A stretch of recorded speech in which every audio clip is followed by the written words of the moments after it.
பேசுகிறேன். மகாலட்சுமி சினிமா ஸ்டோருக்கு நாங்கள் இங்கே வந்திருக்கோம். இந்த படம் பார்க்கணும்னு காலையிலேருந்து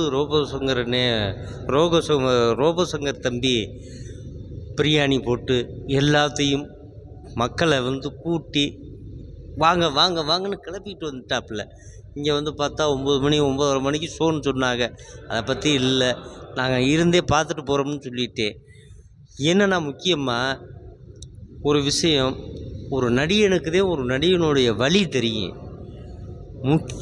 முக்கியமாக நான் சொல்கிறேன், நான் இது வரைக்கும் எல்லாமே பண்ணிட்டேன். என் மனைவி டாக்டரு, ஆஸ்பத்திரி கட்டிட்டேன், அதில் வைத்தியம் பார்த்தாச்சு, அது ஒரு பிரச்சனையில் மாட்டிக்கிருச்சு. அதெல்லாம் தப்பாக நினைக்கல. இன்னும் நான் தேட்ரு கட்டலை. ஏன்னா அடுத்து தேட்ரு கட்ட போகிறேன். கட்டுனா என்னுடைய அம்மா பேர் தனலட்சுமி சினிமா டாக்ஸ் அப்படின்னு நான் வைக்க போகிறேன். அதில் வச்சு முத ரோபோசங்கர் படத்தை நான் போட போகிறேன். இது யாருக்கு தெரியாது, நான் சஸ்பென்ஸாக சொல்லிக்கிறேன். ஏன்னா நல்ல மனிதர்.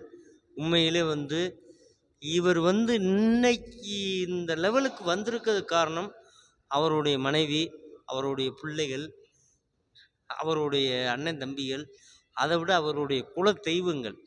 இதுதே அவரை கொண்டு வந்திருக்கு. இன்னைக்கு ஒரு விஷயம் சொல்கிறேன், புரட்சி தலைவர் எம்ஜிஆர் பதவி வரும்போது பணிவு வர வேண்டும் தோழா, அந்த பணிவை ரொம்ப கற்றுக்கிட்டாரு. அதனால் இன்னமும் அவர் பல பதவியில் ஏறிக்கிட்டே இருப்பார், பல படத்தில் ஹீரோவாக நடிச்சுக்கிட்டே இருப்பார். நன்றி, வணக்கம்.